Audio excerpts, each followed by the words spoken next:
हजेरी मागितली, पाटलांनी घराच्या बाहेरून आवाज दिला, फकीरा आहे का? फकीराने आतून आवाज दिला, पाटील आहे की? पाटलांनी उद्धट शब्द वापरला, फकीरा मला बायकोच्या कुशीतली हजेरी देऊ नको, मला घराच्या बाहेर येऊन हजेरी दे.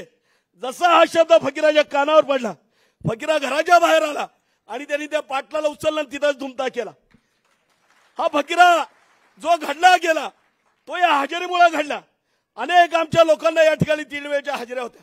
आमच्या मागे हजेऱ्या का लागल्या याची जर आपण पार्श्वभूमी पाहिली तर सातत्याने या ठिकाणी ब्रिटिशांच्या विरुद्ध जेवढी बंड झाली, अगदी 1879चं वासुदेव बळवंत फडकेंचं बंड असेल, कोळ्याचा बंड असेल किंवा 1857चा बंड असेल, या प्रत्येक बंडामध्ये हा मातंग समाज त्या ठिकाणी अग्रणी असायचा. तो त्या ठिकाणी लढायला असायचा आणि सातत्याने ब्रिटिशांच्या विरुद्ध लढत असताना या मातंग समाजाला 3 वेळच्या हजेऱ्या सुरू झाल्या. शोकांतिका एवढी आहे की या देशासाठी साहेब आम्ही रक्त सांडलं, आमच्या पूर्वजांनी बलिदान दिलं. आद्य क्रांतिगुरू लवजीवासा साळवेंचा आम्हाला या ठिकाणी आम्ही दानपट्टा दिलेला आहे, पगडी या ठिकाणी घातलेली आहे. आज या ठिकाणी आपल्याला मी विनंती करेल की साहेब लवजीवासा साळवेंसारखी व्यक्ती, एवढे महान व्यक्ती ते होते, या देशामध्ये स्वातंत्र्यासाठी लढणाऱ्याचा आपण जर इतिहास पाहिला तर या लढणाऱ्याच्या इतिहासामध्ये असंख्य क्रांतिकारकामध्ये एकमेव योद्धा असा होऊन गेला साहेब ज्यांनी बिगर लग्नाची क्रांती केली.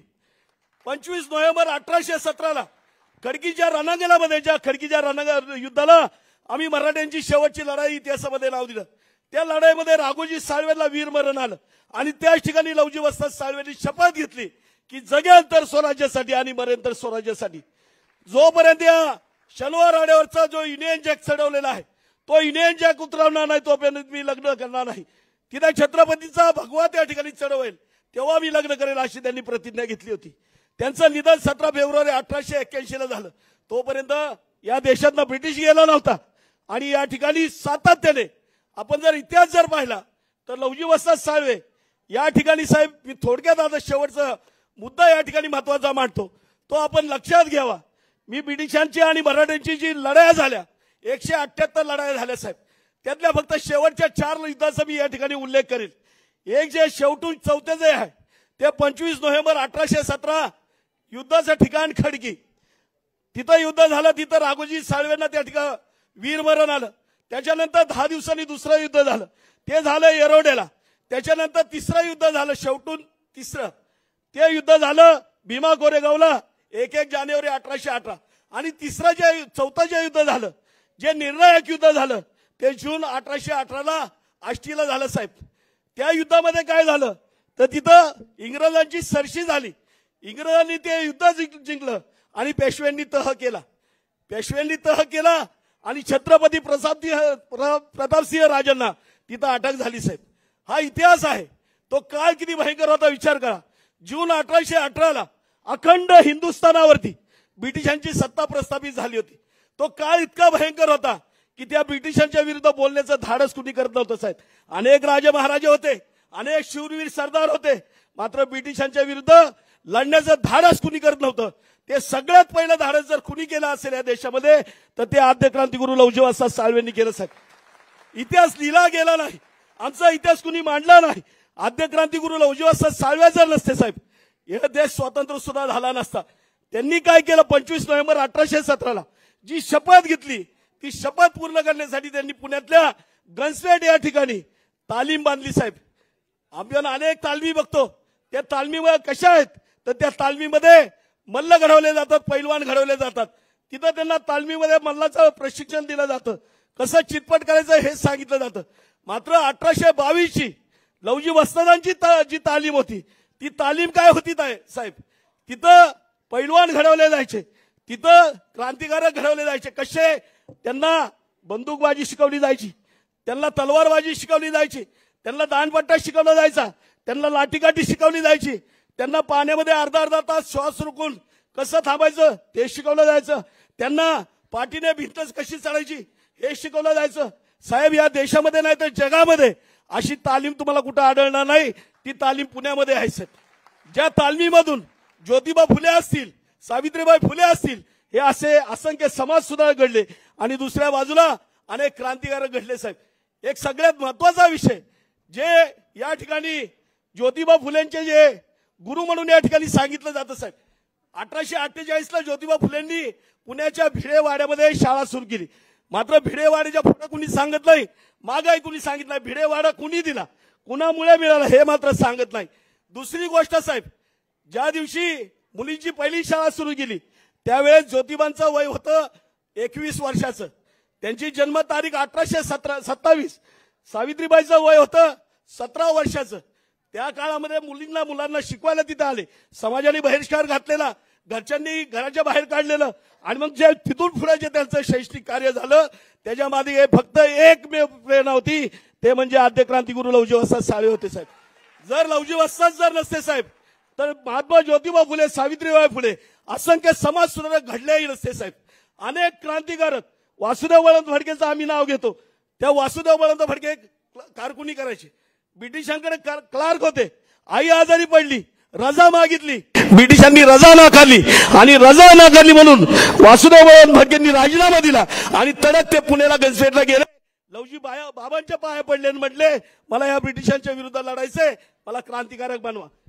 विचार करा साहेब, पेन चालवणारा हातामध्ये बंदूक चालवायचं धाडत ताकद कुणी दिली तर ते आद्य क्रांतिगुरू लवजी वस्ताद साळवेंनी दिली. दुर्दैवाने कुणी मांडलं नाही साहेब, आमचा इतिहास कुणी मांडला नाही. अनेक प्रचंड इतिहास या ठिकाणी मातंग समाजाचा असतात. अनेक युगामधला इतिहास आहे साहेब, मी युगामध्ये जाणार नाही. मातंग समाजाला या ठिकाणी जसं प्रामाणिक समजलं जातं तसं त्याला पुण्यवान आणि शुभ देखील समजलं जातं.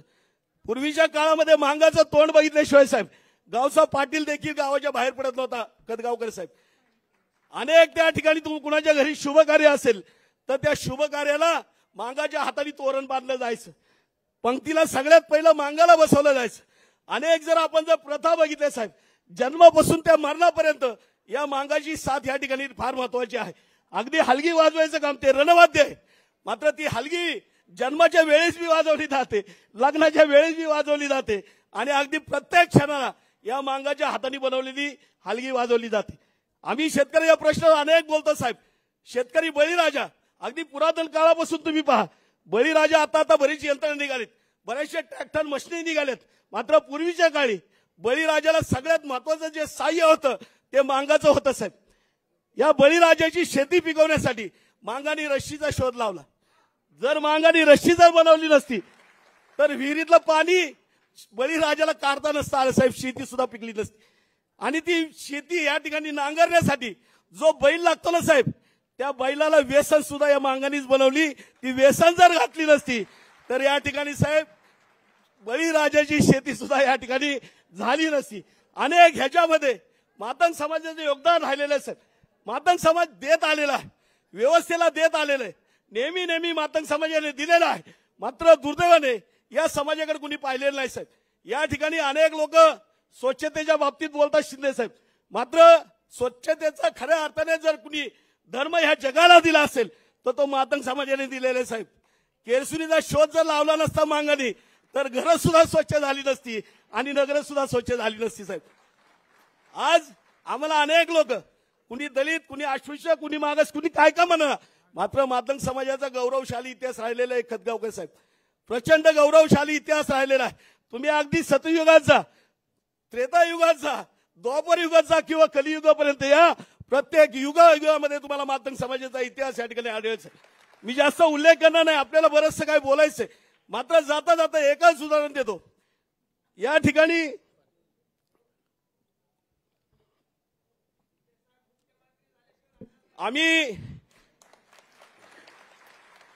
आम्ही साहेब या ठिकाणी आपण ज्या देशामध्ये राहतो त्या देशाला भारत म्हणतात. आणखी दुसरं नाव काय? हिंदुस्थान. भारताला काय म्हणतात? हिंदुस्थान.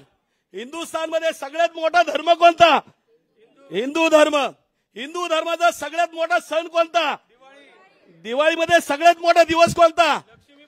त्या लक्ष्मी पूजनला साहेब ब्राह्मण असू, सवर्ण असू, कुणी बी असू, त्या मांगाच्या हाताने बनवलेली केरसुनी घ्यावी लागती, तिची पूजा करावी लागती, तरच साहेब दिवाळी होती.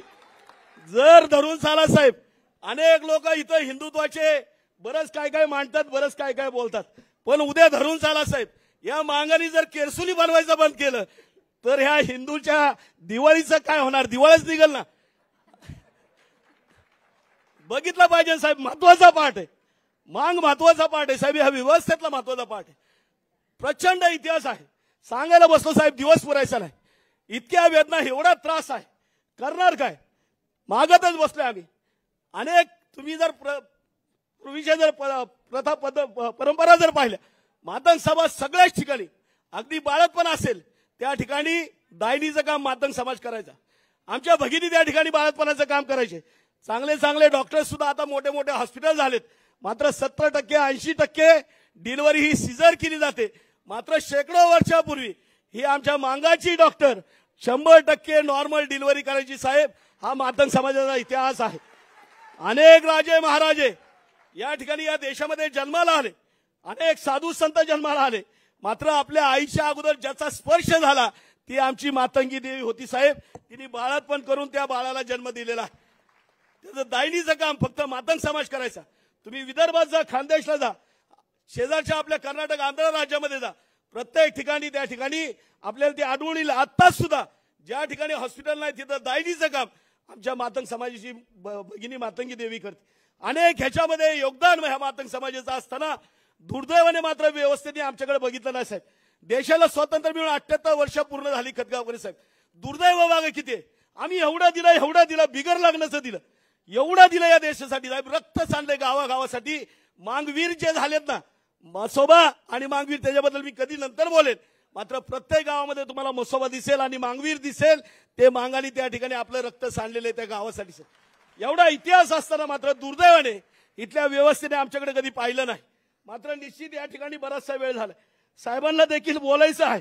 मात्र बोलत असताना निश्चित साहेब या ठिकाणी आम्ही 2014 पासून या ठिकाणी महायुती सोबत आहोत. प्रामाणिकपणे आजपर्यंत आम्ही या महायुतीमध्ये सातत्याने या ठिकाणी प्रामाणिकपणे दिवस रात्र मेहनत घेतली साहेब. आपण आपले आमदार खासदार कुणालाही जरी विचारलं, लोकसभा असेल विधानसभा, साहेब प्रचंड प्रामाणिकपणे माझ्या महिला भगिनी देखील रात्रीच्या 2-2, 3-3 वाजेपर्यंत रस्त्यावरती या ठिकाणी काम करत होत्या. ही अशी परिस्थिती असताना निश्चित या ठिकाणी एकंदरीची परिस्थिती बघितली तर या राज्यामध्ये महायुतीसोबत आम्ही काम केलेलंच आहे. मात्र एक काम करत असताना या ठिकाणी या निवडणुकीमध्ये साहेब प्रचंड प्रमाणामध्ये या ठिकाणी काम केलेलं आहे. मात्र हे सर्व काही करत असताना अपेक्षा मात्र सरकारकडे हीच आहे साहेब. मी सरकारी नोकरी केलेला माणूस आहे. 24 वर्ष 5 महिने मी सरकारी नोकरी केली. मी नोकरी सोडताना साहेब शपथ घेतलेली आहे की आम्हाला मरेपर्यंत आमदारकी, खासदारकी, महामंडळ किंवा कुठल्या पोलीस स्टेशनची देखील कमिटी घ्यायची नाही. कारण ही सगळी पदं माझ्या जातीच्या पायाची धूळ देखील नाही साहेब. मला त्या भानगडीतच पडायचं नाही. मी काही धंदेवाला माणूस नाही. मला धंदा करायचा नाही. मला फक्त माझ्या समाजाचं दुखणं या ठिकाणी व्यवस्थेसमोर मांडत असताना माझ्या समाजाचा विकास झाला पाहिजे, बस. मला बाकी काही नको साहेब. आमचे अनेक जण होऊन गेले ज्यांनी देशासाठी गावासाठी दिलं. मात्र दुर्दैवाने आमच्या पदरामध्ये काही पडलं नाही. त्यामुळे आमच्या सारख्याला सरकारी नोकरी सोडून या ठिकाणी या समाजासाठी रस्त्यावर उतरावं लागलं. भविष्यामध्ये आम्हाला कुठली स्वप्न नाहीत, आम्हाला कुठंच काय मिळवायचं नाही. मात्र फक्त आणि फक्त माझ्या मांगाचे प्रश्न सुटले पाहिजेत, बस. याच्या पलीकडे आम्हाला काही नको. एवढंच या ठिकाणी आपल्याला विनंती करत असताना निश्चित साहेब आपण अनेक प्रश्न मार्गी लावलेले आहेत. अगदी कैलास भाऊंनी या ठिकाणी प्रसंग सांगितला. मी तर म्हणेल म्हणजे पहिला मुख्यमंत्री राज्याचा असेल जो रात्रीच्या 12 नंतर रस्त्यावर थांबतोय. फार हाईटची गोष्ट आहे साहेब. ही फार हाईटची गोष्ट आहे. फार मोठी डेअरिंग, फार मोठं धाडस लागतं साहेब. आणि त्याच्यामध्ये दानत लागते सगळ्यात महत्वाचं. आम्ही अनेक जणांचं बघतो. मी त्या खोलामध्ये जाणार नाही साहेब. आम्हाला फार बोलतायत प्रत्येक बारीक सारीक गोष्टी. हे ना चांगले चांगले जे आहेत ना या ठिकाणी धंदेवाले जे राजकारणी आहेत हे थांबू सुद्धा शकणार नाहीत आमच्या समोर. एवढं आमच्याकडे डाटा, एवढं मटेरियल आहे. आम्हाला त्या भानगडीत पडायचं नाही. पहिलं मला माझ्या घराचं बघू द्या, माझ्या समाजाचे प्रश्न सुटू द्या. निश्चित या ठिकाणी साहेब ज्या पद्धतीने आपण या मातंग समाजाचे प्रश्न सोडवलेले आहेत, आम्ही या ठिकाणी कुठल्या पदाचे नाही तर या ठिकाणी आपल्या प्रामाणिक आधाराचे या ठिकाणी भुकेले आहोत. आपण निश्चित या ठिकाणी अनेक विषय मार्गी लावलेले असताना अगदी शेवटच्या टप्प्यामध्ये अबकडेचा विषय येऊन ठेपलेला आहे. आणि बऱ्याचशा ज्या काही मागण्या आता कैलास भाऊंनी केलेल्या आहेत या संदर्भात देखील या ठिकाणी साहेब येत्या आपण लवकरात लवकर या संदर्भात बैठक लावावी। आमच्या शिष्टमंडळासोबत लवजी शक्ती सेनेचे शिष्टमंडळासोबत जे काही समाज कल्याण खातं सुदैवाने आपल्याकडेच आहे, तर या ठिकाणचे जे काही प्रश्न असतील ते प्रश्न या ठिकाणी सोडवण्यासाठी आपण या ठिकाणी साध्य निश्चित आम्ही महायुतीमध्ये आहोतच आहोत, मात्र शिवशक्ती सोबत लवशक्ती अगदी एक पाऊल पुढे, आम्हाला अडचण नाही साहेब। मात्र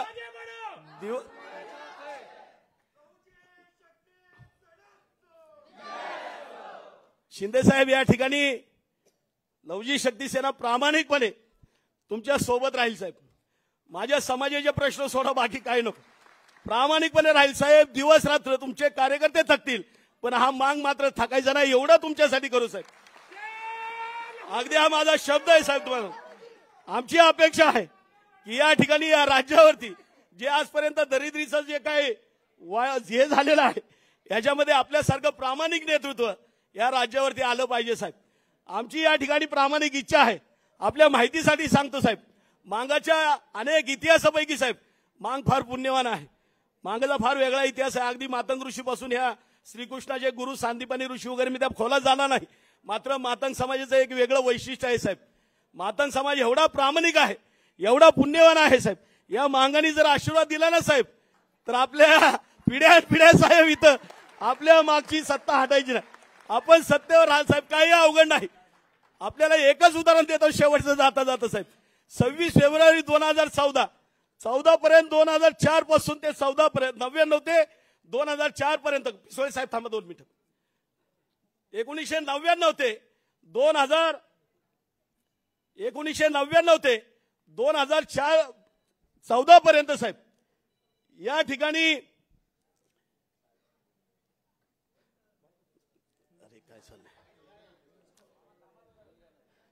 26 फेब्रुवारी 2014 ची तारीख या ठिकाणी 1999 ला त्याच्या अगोदर अनेक वर्ष या ठिकाणी काँग्रेसने राज्य केलं। त्याच्यानंतर 1999 मधला कालखंड जर सोडला युतीचा तर 1999 ते जवळजवळ 2014 पर्यंत या ठिकाणी काँग्रेसची सत्ता होती साहेब। कुणाला वाटत नव्हतं ही सत्ता या ठिकाणी पलटी होईल, ही सत्ता जाईल असं कुणाला वाटत नव्हतं साहेब। 26 फेब्रुवारी 2014 ची तारीख साहेब सांगतो, या महाराष्ट्राच्या इतिहासामध्ये आम्ही प्रामाणिकपणे न्याय मागायला गेलोय आणि आमच्यावरती मंत्रालयाजवळ लाठीचार्ज झाला साहेब। मांगाने अशी काय बददुआ दिली साहेब, यांनी कितीही काय करू द्या हे परत कधी इथं सत्तेवर येत नसतात।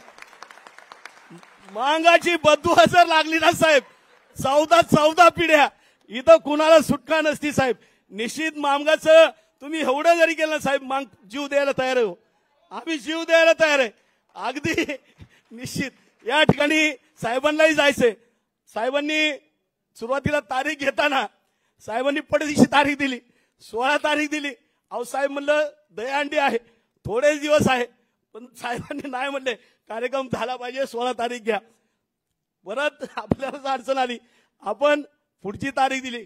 आम्हाला थोडंसं वाटलं साहेब का आमची परीक्षा घेतात की काय, हरकत नाही साहेब, तुम्हाला सांगतो या ठिकाणी तुम्ही जेवढ्या काय आमच्या परीक्षा घेईल त्या सर्व परीक्षामध्ये सगळ्यात अव्वल ही लवजी शक्ती सेना आल्याशिवाय राहणार नाही। निश्चित या ठिकाणी मी एवढंही आपल्याला विनंती करेन की आपण आज या ठिकाणी वेळात वेळ काढून आपण आलेला आहात। सकाळपासून माझा समाज आपल्या दर्शनासाठी या ठिकाणी आसुसलेला होता, अजून कुणी जेवलं सुद्धा नाही साहेब। गायकवाड साहेबांनी व्यवस्था हॉलची केली, आमचे एवढे मोठे कार्यक्रम होत नाही साहेब कधी, आमचे स्टेजचे कार्यक्रमच नसतात, आमचे रस्त्यावरचे मोर्चे असतात, आम्ही असे कार्यक्रम कधीच केले नाही। आमची मैदानामध्ये असतात, आझाद मैदान नाही तर तिकडे यशवंत स्टेडियम आणि जिल्ह्यातले ग्राउंड, याच्याशिवाय आमचे मोर्चे नसतात, कार्यक्रम नसतात। मात्र गायकवाड साहेबांच्या आशीर्वादाने आजचा हा एवढा मोठा कार्यक्रम होतोय। जाता जाता एवढंच सांगेल साहेब की या ठिकाणी भविष्यामध्ये लवकरात लवकर आपण जी काय आता म्हणजे वेळ दिली तर आम्हाला धन्यवाद, मात्र पुढच्या देखील वेळा आमच्या तारखेप्रमाणे द्या। आपल्याला प्रत्येक विभागामध्ये तुम्हाला मांगाची ताकद, लवजी शक्ती सेनेची ताकद तुम्हाला प्रत्येक विभागात दाखवून देऊ। मात्र या ठिकाणी सगळ्यात पहिली तारीख आम्हाला मराठवाड्यासाठी द्या, एवढी या ठिकाणी मी विनंती करतो।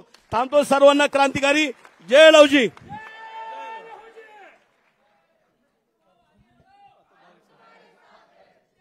या ठिकाणी आदरणीय श्री महाराष्ट्र राज्याचे उपमुख्यमंत्री धन्यवाद। या ठिकाणी लहुजी शक्ती सेनेच्या वतीने आदरणीय समाजभूषण नारायणराव गायकवाड यांची निवड लहुजी शक्ती सेनेच्या कार्यकारी अध्यक्षपदी होत आहे। आपण सर्वांच्या वतीने टाळ्या वाजवून सत्कार आपण याचा मान सन्मान करावा। त्याचप्रमाणे विशाल शेडे यांचा या ठिकाणी सन्मान करण्यात येत आहे। त्यांनी पण व्यासपीठावरती यायचंय लवकरात लवकर। श्री विशाल शेडे आपला पण या ठिकाणी सन्मान करण्यात येत आहे। विशाल शेडे जिथे कुठे असतील त्यांनी कृपया करून लवकरात लवकर व्यासपीठावरती यायचंय। महाराष्ट्राचे उपमुख्यमंत्री बुलंद आवाज आदरणीय श्री एकनाथजी शिंदे साहेब यांना मी विनंती करतो की आपण या ठिकाणी आपलं मनोगत व्यक्त करावे। विजय असो।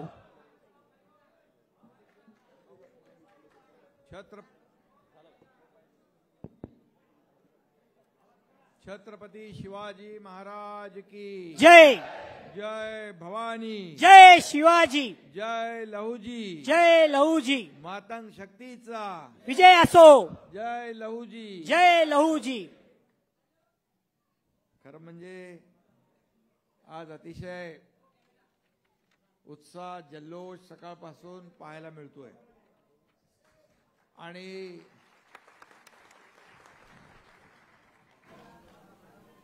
शिवसेना आणि लहुजी शक्ती सेना आज इथं एकत्र आलेली आहे आणि आपल्याला माहित आहे शिवसेना ही सर्वसामान्याला न्याय देणारी संघटना आहे आणि लहुजी सेना देखील सर्वसामान्यासाठी रस्त्यावर लढणारी सेना आहे। माझा सत्कार तुम्ही केला, मला पागडी तर ठीक आहे, मी समजलो बरोबर आहे, बोले जॅकेट पण घातलं। मी कधी जॅकेट मला तुम्हाला माहित आहे माझा पोशाख काय आहे, बोले हे ब्रिटिशांविरुद्ध लढताना आपले आदरणीय श्रद्धास्थान लहुजी वस्तादांचा पोशाख होता आणि लहुजी वस्ताद यांचा पोशाख तसंच त्यांचा एक आठवण म्हणून तुम्ही मला त्या ह्याच्याने माझं स्वागत केलं, त्याबद्दल मी मनापासून आपल्याला धन्यवाद देतो। मी स्वतःला भाग्यवान समजतो की आपण जो मान सन्मान दिलात त्याबद्दल मनापासून आपले आभारही मानतो। खरं म्हणजे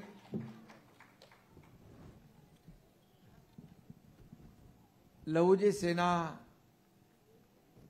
जी आहे, लहुजी शक्ती सेना एक मातंग समाज, एक प्रामाणिक समाज आहे महाराष्ट्रातला आणि दिलेला शब्द पाळणारा आपला हा समाज आहे आणि म्हणूनच आज आपण सांगितलं मगाशी विष्णू भाऊंनी की मातंग समाज काय काय करतो आणि काय काय त्यांनी केलेलं आहे आणि काय बोलल्यावर काय होतं।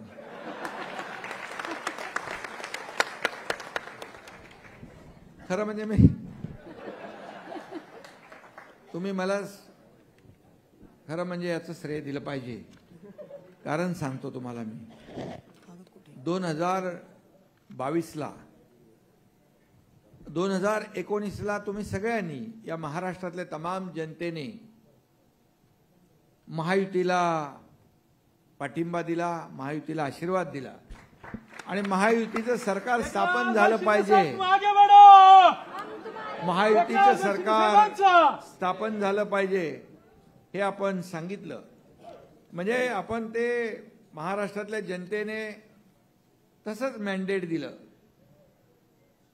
परंतु झालं उलट। आणि तुम्ही बोलला होतात अगोदर की बोले ज्याला बोलतो त्याचा, आणि तो कार्यक्रम खरं म्हणजे तुमचं बोलणं खोटं ठरू नये म्हणून मला तो कार्यक्रम करावा लागला।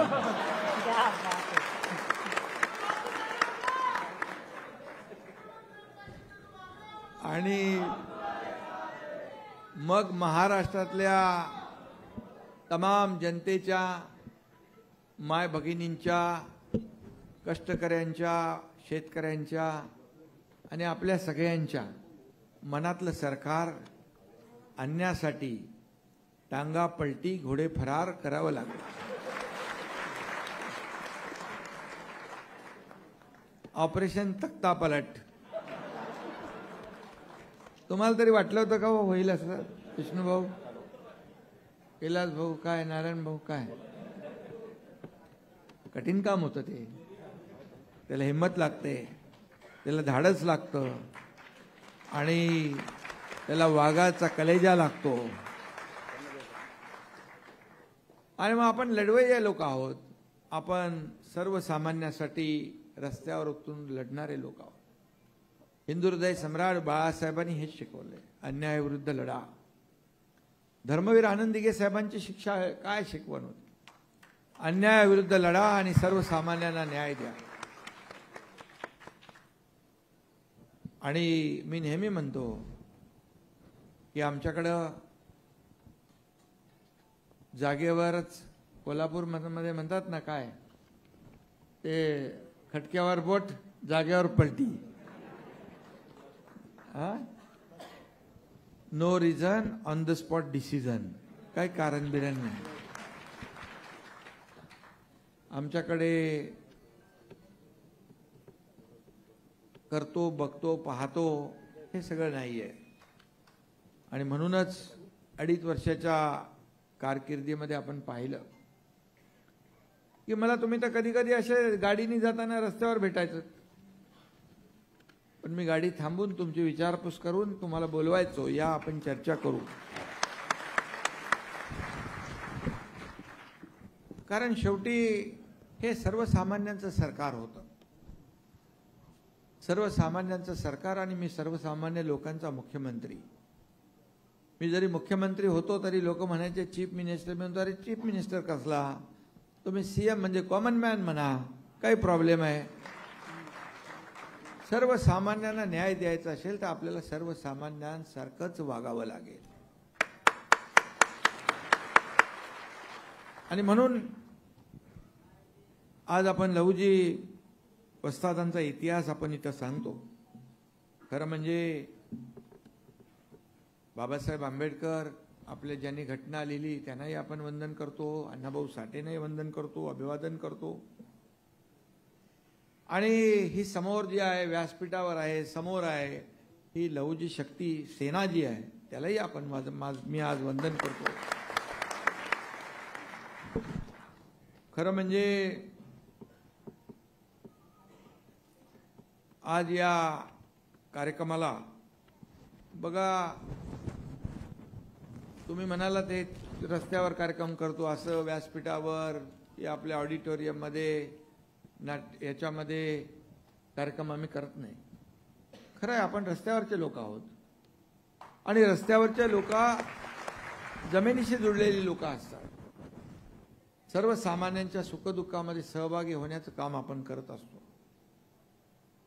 आणि म्हणूनच 2.5 वर्षामध्ये आपण जे काम केलं ते 2.5 वर्षामध्ये जे काम केलं त्याचं पोचपावती लोकांनी झालेल्या विधानसभेच्या निवडणुकीमध्ये दिली.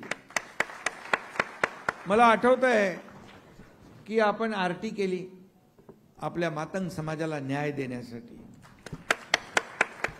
आपण मला असेच सांगत होता, अनेक निर्णय आपण घेतले. डीपीडीसी मध्ये देखील मातंग समाजासाठी एक रिझर्व्ह फंड असला पाहिजे. त्याचं काही विषय जे आहेत ते विषय तुम्ही मगाशी मला एक काही इथं पत्र दिलंय, इंग्रजी, सेमी इंग्रजी, विद्यानिकेतन, त्याचबरोबर आणि आपल्या राष्ट्रीय स्मारकाचा दर्जा, अनेक मागण्या इथं आहेत. आपण एक बैठक घेऊ. त्या बैठकीमध्ये सामाजिक न्यायमंत्री असतील, आशिष जयस्वाल असतील, ते संबंधित लोक असतील, त्यांना बोलवू. कारण जे निर्णय आपण घेतले, मला वाटतं ऐतिहासिक निर्णय घेणारा तो सुवर्ण काळ होता. आणि त्याच्यामध्ये मला आठवतंय पहिला निर्णय आम्ही घेतला, मी जेव्हा मुख्यमंत्री झालो, देवेंद्रजी आणि आम्ही दोघंच होतो. आणि पहिली कॅबिनेट बैठक झाली, त्या कॅबिनेट बैठकीमध्ये देखील या राज्यातल्या सर्वसामान्य शेतकरी, म्हणजे मातंग समाजाचे पण शेतकरी आहेत, शेतकऱ्यांसाठी मोठ्या प्रमाणावर आम्ही निर्णय घेतले पहिल्याच कॅबिनेटमध्ये. बळीराजा आपला मायबाप आहे आणि त्यानंतर जे काही निर्णय आपण धडाधड घेत राहिलो. माझ्या लाडक्या बहिणी इकडे आहेत, वरती आहेत, लाडक्या बहिणी आहेत, लाडके भाऊ आहेत. मुख्यमंत्री माझी लाडकी बहीण योजना आपण सुरू केली. अनेक लोक म्हणाले काही योजना होणार नाही, चुनावी जुमला आहे आणि फक्त खोटं आश्वासन आहे. पण तुम्हाला माहित आहे, हा एकनाथ शिंदे कार्यकर्ता आहे. मुख्यमंत्री होता तरी कार्यकर्ता म्हणूनच जगला, कार्यकर्ता म्हणूनच वागला.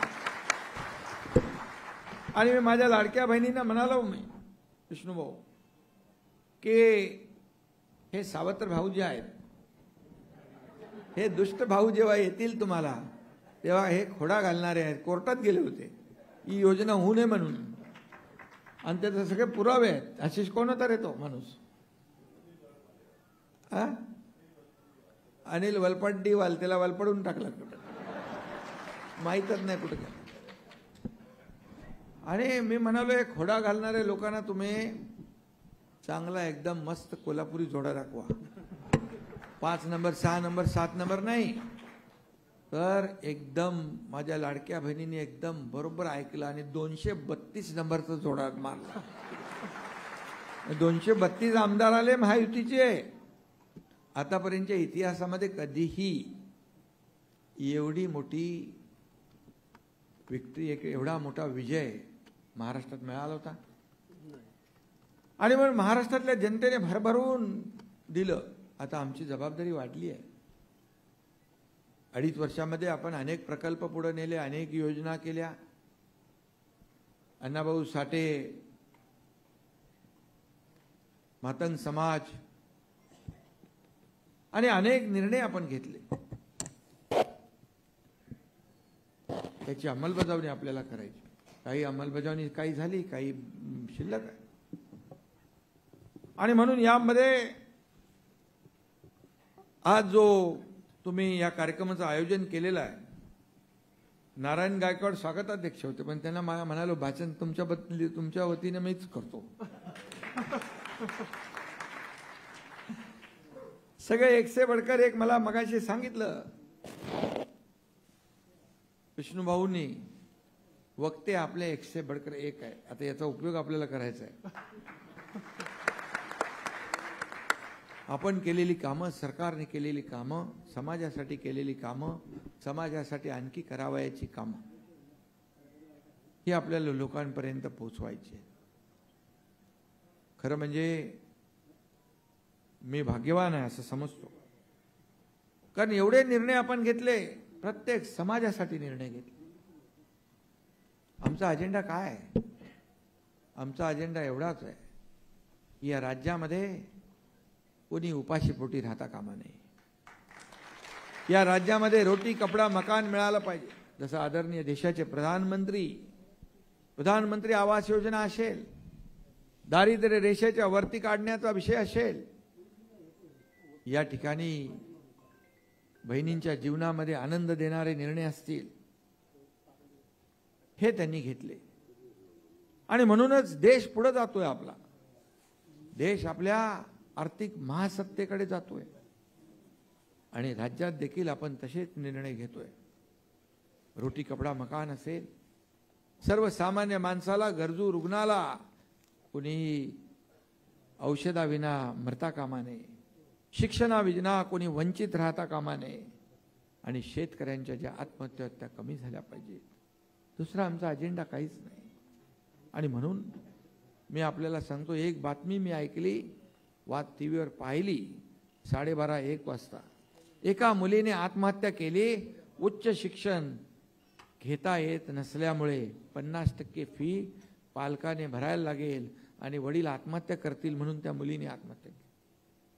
मी त्याच रात्री आमचे मंत्री चंद्रकांत दादा पाटील यांना फोन केला. सरकार आपलं सर्वसामान्यांचं सरकार म्हणतो आपण, मग आपल्या सरकारमध्ये, आपल्या राज्यामध्ये एक मुलगी शिक्षणासाठी, उच्च शिक्षणासाठी आत्महत्या करत असेल तर या सरकारचा उपयोग काय, राज्यकर्ते म्हणून आपला उपयोग काय? आणि म्हणून त्याच रात्री येणाऱ्या पुढच्या कॅबिनेटमध्ये उच्च शिक्षण मुलींसाठी 100%, जे 50% होतं ते 100% मोफत केलं. अनेक निर्णय आपण घेतले. माझ्या लाडक्या बहिणींना पण मी सांगू इच्छितो, कोणी काही म्हटलं, कोणी येईल ही योजना बंद होईल, ती योजना सुरू होईल, ती योजना बंद नाही, सुरू तर काय सांगत नाहीत ते, काय बंद होईल काय बंद होईल. कारण अगोदरचं सरकार होतं स्थगितीचं सरकार होतं. आपलं प्रगतीचं सरकार आहे, आपलं समृद्धीचं सरकार आहे. आणि त्यामुळे ज्या लाडक्या बहिणींची योजना सुरू केली आहे ती कधीही बंद होणार नाही, या तुमच्या भावाचा शब्द आहे. जे शेतकऱ्यांसाठी आम्ही म्हणालोय, कर्जमाफीचा विषय विरोधक उचलून धरलाय, पण आम्ही सांगतो जे जे आम्ही बोललोय ते टप्प्याटप्प्याने पूर्ण करणार. हे सरकार दिलेला शब्द पाळणारं सरकार आहे. प्रिंटिंग मिस्टेक म्हणणारं सरकार नाही.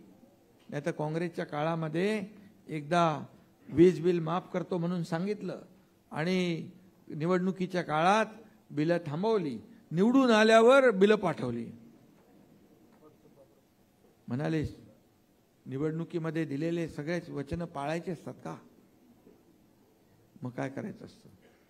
म्हणून तर त्यांना घरी बसवलं लोकांनी. आणि म्हणून तुम्ही जे म्हणाला होतात ते खरं करण्याचं काम, त्याला धाडस केलं, मेहनत केली. आणि आपण जे म्हटलंय ते कायमच्याच घरी बसवून टाकायचे त्यांना. आणि सर्वसामान्य लोकांचं सरकार जे आहे ते अधिक वेगवान पद्धतीने आपल्याला पुढे न्यायचं. आणि म्हणून या कार्यक्रमामध्ये मला आनंद आहे, समाधान आहे की आपण जे बोलता ते करता. आणि माझं देखील तेच आहे. खऱ्या अर्थाने मी जे बोलतो तेच करतो. बाळासाहेब म्हणायचे, शब्द देताना एकदा नाही 10 वेळा 100 वेळा विचार करा, पण एकदा शब्द दिला की माघारी फिरणं नाही. आणि मग तीच पद्धत, तेच विचार आपण पुढे घेऊन चाललोय. आणि म्हणून आज आपण या भावनेने जे एकत्र आलोय, तुमचा आज राज्यातले लोक सगळे आलेले आहेत. हा पदाधिकारींचा मेळावा आहे, प्रमुख लोकांचा. संपूर्ण राज्यातून आपण आलेला आहात. आपण एक मोठा महामेळावा घेऊ, हजारो लाखो लोक त्याच्यामध्ये येतील आणि लहुजी शक्ती सेना काय आहे या महाराष्ट्राला नाही देशाला दाखवून देऊ.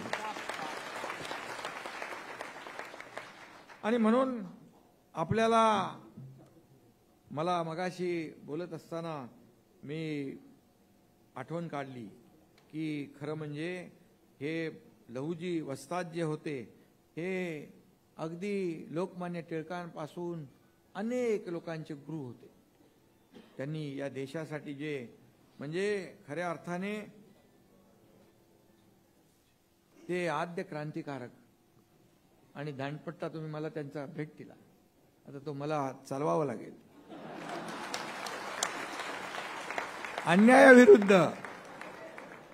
अन्यायाविरुद्ध सर्वसामान्य लोकांना न्याय देण्यासाठी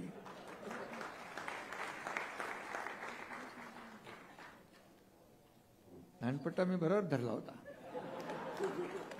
म्हणजे बरोबर धरणाऱ्यालाच चालवायला येतो. आद्य क्रांतिगुरु लहुजी वस्ताद साळवेंचा विजय हो.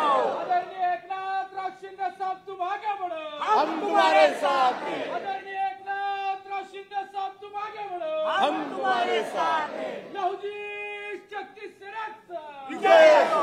आदरणीय विष्णुभाऊ कदम साहब तुम आगे बढ़ो, हम तुम्हारे साथ हैं. आदरणीय कैलासराव खंदारे साहब तुम आगे बढ़ो, हम तुम्हारे साथ हैं. आणि म्हणून आपण नव्या पिढीला प्रेरणा मिळावी, ऊर्जा मिळावी म्हणून अनेक निर्णय आपण घेतो. लहुजी वस्ताद यांच्या हातातील दांडपट्ट्याला आपण आपल्या शासनाने राज्यशास्त्राचा दर्जा दिलेला आहे.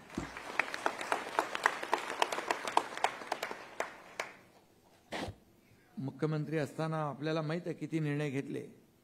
या समाजाच्या सर्वांगीण विकासासाठी बार्टीच्या धर्तीवर अण्णाभाऊ साठे संशोधन व प्रशिक्षण संस्था आरटीची आपण स्थापना केली आणि तो शब्द दिला होता तो पूर्ण केला. जबाबदारी आपण पाळली. आरटीला दरवर्षी 115 कोटी रुपये निधी उपलब्ध करून दिला. त्याचबरोबर समाजातील विद्यार्थ्यांच्या स्पर्धा परीक्षांसाठीचा मार्ग देखील मोकळा आपण केला. या आरटी संस्थेला निधीचा कुठेही कमतरता भासणार नाही हा शब्द देखील मी या ठिकाणी आपल्याला देऊ इच्छितो. आपल्या महायुती सरकारने मातंग समाजाला मुख्य प्रवाहामध्ये आणण्यासाठी विविध योजनांची अंमलबजावणी आपण केलेली आहे आणि त्याचबरोबर ऑगस्ट 2024 मध्ये सर्वोच्च न्यायालयाने अनुसूचित जातीमध्ये उपवर्गीकरण करण्याचा ऐतिहासिक निर्णय घेतला आहे आणि याचा फायदा देखील त्यानंतर आपल्या सरकारने न्यायमूर्ती अनंत बदर यांच्या अध्यक्षतेखाली अनुसूचित जातीमध्ये अ ब क ड वर्गीकरण आयोग स्थापन करून मातंग समाजाला मुख्य प्रवाहात आणण्याचा मार्ग देखील आपण सुकर करतोय. अण्णाभाऊ साठे विकास महामंडळ जे आहे त्याला 500 कोटी रुपयाची तरतूद केलेली आहे. मातंग समाजासाठी स्वतंत्र घरकुल, मगाशी आशिष म्हणाला, स्वतंत्र घरकुल देण्याचा निर्णय आपण घेतला, आपल्या सरकारने घेतला. आपल्या मुलामुलींना चांगलं शिक्षण मिळालं पाहिजे, त्यांना नोकरीच्या संधी मिळाल्या पाहिजे, यासाठी देखील आपण अनेक योजना राबवतोय. मातंग समाजाच्या तरुणांना स्वतःच्या पायावर उभं करण्यासाठी या ठिकाणी त्यांना सक्षम करण्यासाठी देखील आपण अनेक निर्णय घेतो. स्पर्धेच्या युगात देखील इतर समाजांच्या बरोबर हा मातंग समाज कुठे मागे राहता कामा नये याची देखील सरकार आपली काळजी घेईल आणि म्हणून अनेक निर्णय आपण घेतोय. त्याबद्दल मी जास्त काही अगदी विस्तारपणे बोलू इच्छित नाही, परंतु एकच सांगतो की जे निर्णय आपण घेऊ ते निर्णय खऱ्या अर्थाने या पिढीला एक प्रेरणा देणाऱ्या, या पिढीला ज्या किंबहुना या समाजाला आज या मुख्य प्रवाहामध्ये आणण्यासाठी सरकार कटिबद्ध आहे. आज मी मुख्यमंत्री होता 2.5 वर्ष कारकिर्दीमध्ये आपण पाहिला, कामाचा झपाटा पाहिला, निर्णयाचा झपाटा पाहिला. एकीकडे आपण लोकाभिमुख कल्याणकारी योजना केल्या, शेतकऱ्या सन्मान योजना केली, लाडकी बहीण योजना केली, युवा प्रशिक्षण योजना केली, ज्येष्ठांची योजना केली, वयोश्री योजना केली, अनेक योजना केल्या. त्याचबरोबर विकास प्रकल्प आपण पुढे नेले. ज्यांना स्थगिती होती, स्पीड ब्रेकर टाकले होते, ते आपण हटवून टाकले आणि आज आपण पाहिलं जर महाराष्ट्रामध्ये समृद्धी महामार्ग नागपूर मुंबई ऐतिहासिक निर्णय, अटल सेतू ऐतिहासिक निर्णय, कोस्टल मुंबईचा ऐतिहासिक निर्णय, मुंबई पुण्यामध्ये आपण मिसिंग लिंक करतो. आता मुंबई पुण्यात तर तुम्ही पण जात असता, आणखी अर्धा तास आपण लवकर जाणार. जगातला सगळ्यात मोठा टनेल बोगदा आपण तिथं करतोय. असे अनेक निर्णय. मुंबईमधली मेट्रो अडकली होती, थांबवली होती. राज्यभरातले अनेक प्रकल्प आपण थांबवले त्यांनी, समोरच्या महाविकास आघाडीने. त्याला आपण चालना दिली, त्यांना आपण पुढे नेतोय आणि म्हणून या ठिकाणी खऱ्या अर्थाने या समाजातली विषमता मिटवण्यासाठी जे आपले आद्य क्रांतिगुरूचे शिष्य कोण, मगाशी आपण सांगितलं, क्रांतिकारक वासुदेव बाळवंत फडके, लोकमान्य टिळक, महात्मा ज्योतिबा फुले.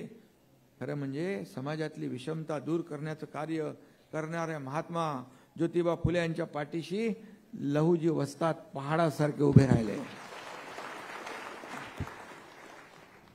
आणि भारतीय स्वातंत्र्य लढ्यात देखील शौर्य, धैर्य आणि पुरुषार्थाचे उदाहरण घालून देणारे लहुजी हे आपल्या सर्वांचे आदर्श आहे, सर्वांचे आदर्श आहे. हा इतिहास फार जुना आहे आणि या इतिहासामध्ये मगाशी बघितलं मी की रोहिरेश्वराच्या मंदिरात 1645 मध्ये 16व्या वर्षी शिवाजी महाराजांनी स्वराज्याची शपथ घेतली तेव्हा त्यावेळी थोरले लहुजी आणि एल्या मांग हे दोघे त्या मोजक्या व्यक्तीमध्ये छत्रपती शिवाजी महाराजांसोबत होते. हा इतिहास. वस्ताद यांचे आजोबा पुरंदर किल्ल्याचे रखवालदार होते आणि म्हणून हा देखील एक मोठा इतिहास आहे. छत्रपती शिवाजी महाराजांबरोबर आपल्या लहुजी वस्तादांच्या पिढीने काम केलंय, हा देखील इतिहास आहे. म्हणून छत्रपती शिवाजी महाराजांचा आदर्श डोळ्यासमोर ठेवून आम्ही काम करतोय. आणि तुम्ही देखील छत्रपती शिवाजी महाराजांच्या सोबत लहुजी वस्ताद यांचा इतिहास घेऊन आपण एकत्र आलेलो. हा इतिहास आहे. हा आणि म्हणून खरं म्हणजे ज्यांच्या कार्याला द्यावा प्रतिसाद, ज्यांच्या झुंजारपणाला द्यावी दाद, जिसको भूलेगा नहीं ये समाज, जो है उस्तादों के उस्ताद उनका नाम है लहुजी उस्ताद.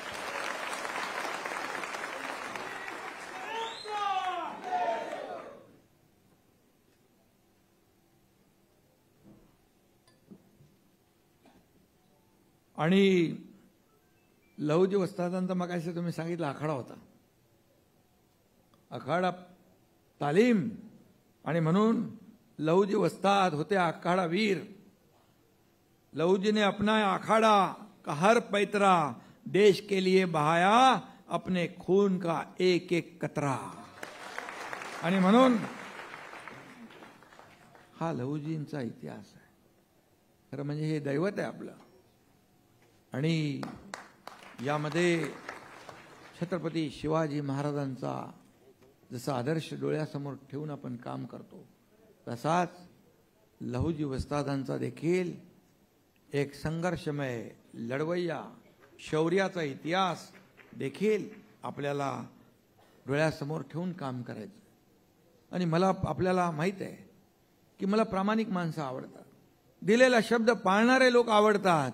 आणि मातंग समाजाचं वैशिष्ट्य आहे की एकदा शब्द दिला. आणि म्हणून मी नेहमी म्हणतो की शब्द दिल्यानंतर मागं नाही. आणि मग काही होऊ द्या. आणि म्हणून एकदा मी कधीतरी सांगतो लोकांना गमतीने, एका कुठल्या तरी सिनेमातला तो डायलॉग आहे, एक बार मैंने कमिटमेंट कर दी,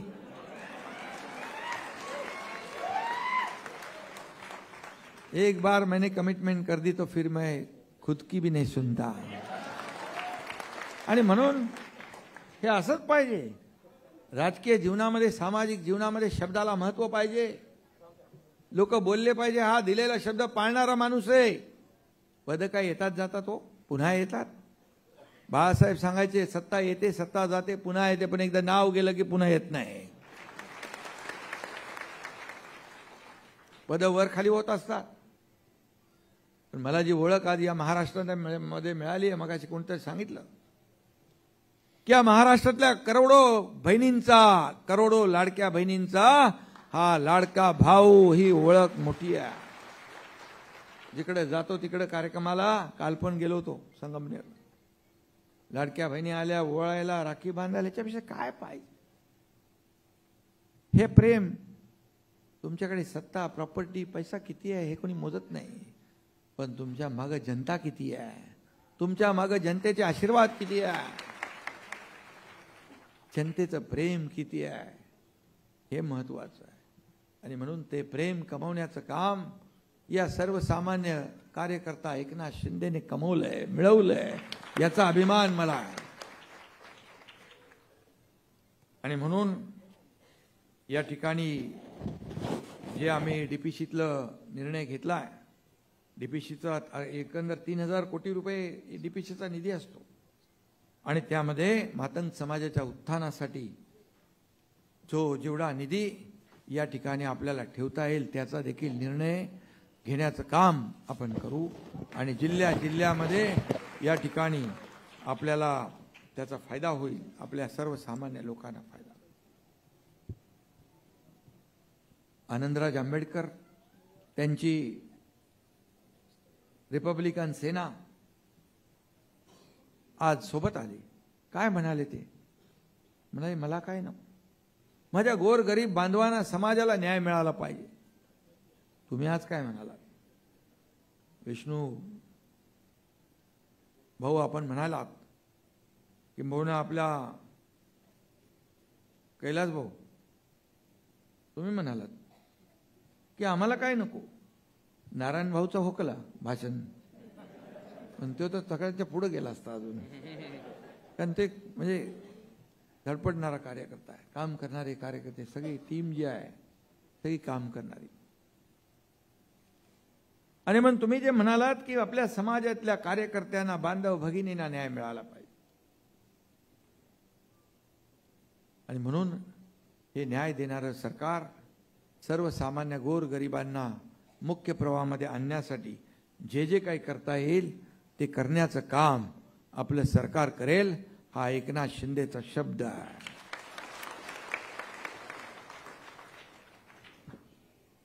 आज आम्ही टीम म्हणून काम करतोय. आमची कुणी आपल्याला माहित आहे, कोण मोठा कोण छोटा, कोण मालक कोण नोकर, कोण मुख्यमंत्री कोण उपमुख्यमंत्री. आम्ही फक्त आणि फक्त आम्ही टीम म्हणून काम करतो. मी मुख्यमंत्री होतो तेव्हाही, आता देवेंद्रजी आहेत तेव्हाही आम्ही सर्वसामान्य लोकांना न्याय देण्यासाठी 24/7 काम करण्याचा संकल्प घेतलेला आहे. आमची लढाई किंवा आमचा अजेंडा काय? आमचा अजेंडा खुर्ची नाही आहे, आमचा अजेंडा सत्ता नाही आहे. ज्यांनी आम्हाला खुर्चीत बसवलंय त्या सर्व लोकांच्या, खुर्चीत बसवणाऱ्या लोकांचे प्रश्न काय आहेत, त्यांच्या समस्या काय आहेत, त्यांच्या अडचणी काय आहेत, ते शोधण्याचं काम आमचं आहे आणि ते सोडवण्याचं काम आमचं आहे. आणि म्हणून आपण जे जे काही आपल्या भाषणात म्हणालात त्याचा नक्की बघा. मी जेव्हा शब्द देतो तो शब्द पाळण्यासाठी देत असतो. बोलून गेलो, प्रिंटिंग मिस्टेक असं माझ्याकडे नसतं. आणि म्हणून ह्या सगळ्या गोष्टीचा आपण अगदी बारकाईने विचार करू आणि त्यासाठी बैठकही घेऊ. आणि या बैठकीमध्ये जे जे काही विषय असतील ते जे सगळे बघा, सगळे प्रश्न एकदा सुटतात का? नेते लोक फटाफट घोषणा करतात, हे करून टाकेन, ते करून टाकेन, ते झालं, हे झालं, असं नाही. आपण बोललेला प्रत्येक तोलून मापून बोललं पाहिजे आणि जे बोललं ते केलंच पाहिजे. आणि म्हणून मी जे सांगतो, जे आम्ही वचननाम्यामध्ये दिलं, लाडक्या बहिणींचं, शेतकऱ्यांचं सन्मान योजना असेल, अनेक योजना आम्ही जाहीर केल्या, त्याच्यापासून आम्ही मागे नाही फिरणार. त्या पूर्ण टप्प्याटप्प्याने पूर्ण करणार. या राज्यातल्या जनतेला आणि समाजाला न्याय दे. कितीतरी योजनांचा फायदा त्याला तुम्हाला मिळणार. आणि म्हणून सामाजिक न्याय विभाग असेल, संबंधित विभाग असेल, या सर्वांची एक बैठक घेऊन आपले असणारे जे काही प्रश्न आहेत, मग शॉर्ट टर्म असेल, मिड टर्म असेल, लॉंग टर्म, म्हणजे लगेच सुटणारे काही प्रश्न आहेत, थोड्या कालावधीत सुटणारे आहेत, काही थोडा आणखी कालावधी लागेल सुटणार, परंतु सोडवण्याची मानसिकता असली पाहिजे. ती मानसिकता दाखवण्याचं काम आम्ही केल्याशिवाय राहणार नाही, एवढाच आपल्याला शब्द देतो. आणि तुम्हाला काय, तुमचं काय जास्ती काय बाकी नसतं. तुम्ही सगळे रस्त्यावरचे कार्यकर्ते, हाही रस्त्यावरचा कार्यकर्ता आहे. एकनाथ शिंदे कुठला रस्त्यावरच आहे, जमिनीवरचा कार्यकर्ता आहे. किती माणसाने कुठल्याही मोठ्या पदावर गेला तरी सुद्धा जमिनीशी नाळ तुटता कामा नये, कार्यकर्त्याशी नाळ तुटता कामा नये, समाजाची नाळ तुटता का नाही, सामाजिक बांधिलकी जपण्याचं काम आपण करतो. आणि म्हणून आज आपला हा मेळावा होतोय, आनंद झाला आणि एक संवाद झाला सगळ्यांच्या बरोबर. राज्यभरातून आपण लोक आलेला आहात आणि म्हणून मी आपल्या सगळ्यांना मनापासून या ठिकाणी धन्यवाद देईन. आणि मला आपले संस्थेचे याचे लहू श्री विष्णुभाऊ कसबे यांनी सांगितलं, संस्थापक आपले, त्यांनी छत्रपती संभाजीनगर इथं राज्य अधिवेशन घेतलं पाहिजे अशी जी मागणी केली आहे ती आपण पूर्ण करू. आणि खऱ्या अर्थाने त्या ठिकाणी एक मोठं राज्यव्यापी अधिवेशन झालं तर त्यामध्ये खूप मोठ्या प्रमाणावर चर्चा होते आणि त्या चर्चेतून प्रश्न मिटतात. कुठलीही गोष्ट अशक्य नाही आहे, अशक्य गोष्ट कुठलीही नाही, परंतु ती शक्य करण्यासाठी त्याला प्रामाणिक प्रयत्नांची आवश्यकता असते. ते प्रामाणिक प्रयत्न आपण मिळून करू, हेच मी एवढं आपल्याला सांगतो. पुन्हा एकदा आपल्या सगळ्यांना मी मनापासून या ठिकाणी शुभेच्छा देतो, मनापासून आपल्या सगळ्यांचं खऱ्या अर्थाने अभिनंदन करतो. सगळ्या लोक आलेत आपले महाराष्ट्रभरातून, त्यांना शुभेच्छा देतो. आणि आता गणपती उत्सव देखील येतोय, गणेशोत्सव पुढे येतोय आणि या गणेशोत्सवाच्या देखील मनापासून आपल्याला शुभेच्छा देतो. मी आपल्याला एवढंच विचारतो विष्णू भाऊ, जेव्हा मुख्यमंत्री मी व्हायच्या अगोदर एकही सण सुरू होता का? एकही सण सुरू नव्हता. सण उत्सव सुरू करण्यासाठी, मंदिरं उघडण्यासाठी आंदोलनं करावी लागली. पण जसा मी मुख्यमंत्री झालो तेव्हा पहिला गोविंदा उत्सव होता. गोविंदावरचे निर्बंध आपण काढून टाकले, गणपतीवरचे निर्बंध काढले, गणपतीवर बंद ना. दसरा दिवाळी आनंदाने लोक साजरे करू लागले. या राज्यामध्ये एक आनंदोत्सव सुरू झाला आणि म्हणून या ठिकाणी हाच वेग आपल्याला कायम ठेवायचा आहे. आणि खऱ्या अर्थाने जो गोर गरीब, रंजला गांजलेला, शोषित, दलित, पीडित जो आहे तो मुख्य प्रवाहात आला पाहिजे, हाच आमचा उद्देश आहे. धन्यवाद. जय हिंद, जय महाराष्ट्र, जय लहूजी. या कार्यक्रमाचा सांगता लहूजी, जय लहूजी. या ठिकाणी